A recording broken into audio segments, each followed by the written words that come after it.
I knew James Baldwin.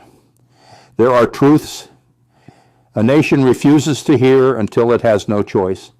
And there are men who speak those truths knowing they will be called everything but prophets. I met such a man once. His name was James Baldwin. And what he told me in a quiet room in New York on an autumn evening in 1963, I have carried with me ever since. I was not yet the face of the evening news. I was still a reporter, still hungry, still traveling, still convinced that facts could change minds. The March on Washington had happened weeks earlier. Birmingham was still fresh in everyone's memory. The country was tearing at its own seams, and I was trying to make sense of it with a microphone and a notebook. Someone told me Baldwin was in town, not performing, not lecturing, just present. A mutual friend arranged a meeting. No cameras, no recording, just conversation. I remember climbing 3 flights of stairs in a building on the Upper West Side. The hallway smelled of old wood and steam heat. I knocked twice. The door opened slowly. He was smaller than I expected, slim, almost fragile in build. But his eyes, those eyes looked at you as if they had already read every thought you were about to have. He wore a simple sweater, dark slacks, no tie. His hands were delicate, expressive. When he gestured, it was precise, economical, like his sentences. "Mr. Cronkite," he said. His voice was soft, but it filled the room. "Mr. Baldwin." He motioned to a chair near the window. The apartment was modest. Books everywhere, an ashtray on the table, a half-empty glass of something amber. The light was fading outside, and the city was beginning its evening hum. We sat. For a moment, neither of us spoke. He lit a cigarette, took a slow drag, looked out the window. "You've been covering the South," he said. It wasn't a question. "Yes." "What do you see?" I hesitated. I had answers prepared, statistics, incidents, interviews, but something in the way he asked made those answers feel hollow. "I see anger," I said finally, "on both sides." He nodded slowly. Then he turned to me, and his gaze was unflinching. "You see anger," he repeated, "but do you see the lie?" I didn't answer right away. "The lie," he continued, "is that this is new, that something has changed, that we have suddenly become divided." He paused, ashed his cigarette. "We have always been divided. The difference now is that black people have stopped pretending we are not." I watched him, listened. "America," he said, "built itself on a myth, that it is good, that it is just, that it loves freedom. But it has never loved freedom for me. It has loved the idea of me, quiet, grateful, invisible. The moment I speak, the moment I exist as a full human being, I become the problem." His voice never rose.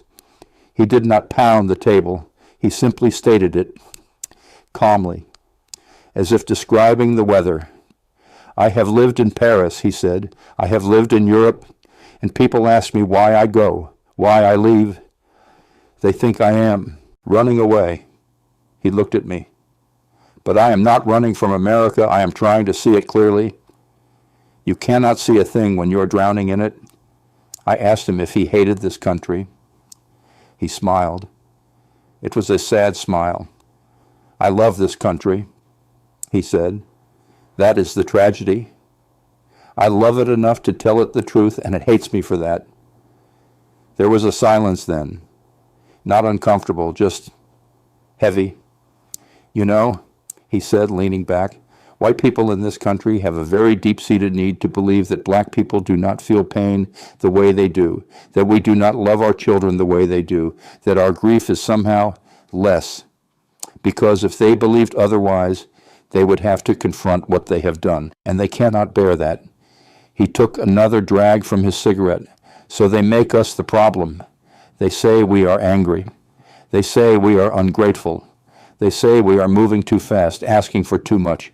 But we are not asking for anything that was not ours to begin with." I asked him what he thought would happen, where this was all going. He exhaled slowly. "I think," he said, that America will have to decide what it wants to be. It cannot be both the land of the free and the home of the slave. It cannot be both.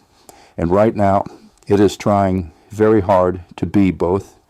He looked at me again, and this time his eyes were tired. You are a journalist, he said. You tell people what is happening. But do you tell them why? Do you tell them that the reason black children are marching in the streets is because their parents tried every other way and were met with dogs and hoses? Do you tell them that nonviolence is not passivity? It is the most courageous act a human being can commit? I told him I tried. I know you do, he said quietly. But trying is not enough. Not anymore. Then he said something I have never forgotten. He leaned forward, looked directly at me, and spoke slowly. The question, he said, is not whether white people will give black people their freedom. The question is whether white people are brave enough to be free themselves, because as long as they need someone beneath them, they are not free. They are prisoners of their own hatred. I felt something shift in me when he said that. It was not anger. It was not defensiveness. It was something closer to recognition, a mirror held up that I had not asked to see. We sat in silence for a long time after that. Eventually, I asked him if he ever despaired, if he ever wanted to stop speaking, stop writing, stop fighting. He smiled again, that same sad smile. Every day, he said, but I cannot, because if I stop, I am complicit, and I cannot live with that. He stubbed out his cigarette. Besides, he said, I have no choice. This is who I am. I am a witness. That is my role. I cannot be anything else. When I left that evening, I walked down those 3 flights of stairs and out into the city, and I felt the weight of what he had given me. Not answers, not comfort, but clarity. The kind of clarity that costs something to carry. James Baldwin frightened people, not because he was loud, not because he was violent, but because he was right. And he said it in a way that left no room for excuses. He dismantled the myths we told ourselves about who we were. And he did it with a precision that was almost surgical. He loved this country. That was the part people could never understand. He loved it fiercely, but he loved it enough to refuse to let it lie to itself. I went on to cover many more stories. I sat across from presidents and generals and revolutionaries. But that conversation stayed with me because Baldwin had asked me a question I was not sure I could answer. What is the cost of comfort? What do we refuse to see because seeing it would demand something of us? Years later, when I watched the evening news and saw the images from Memphis, from Watts, from Detroit, I thought of him. I thought of that quiet apartment, that fading light, that steady, unrelenting voice. He had tried to tell us we did not want to listen. That is what I remember, and that is the way it was.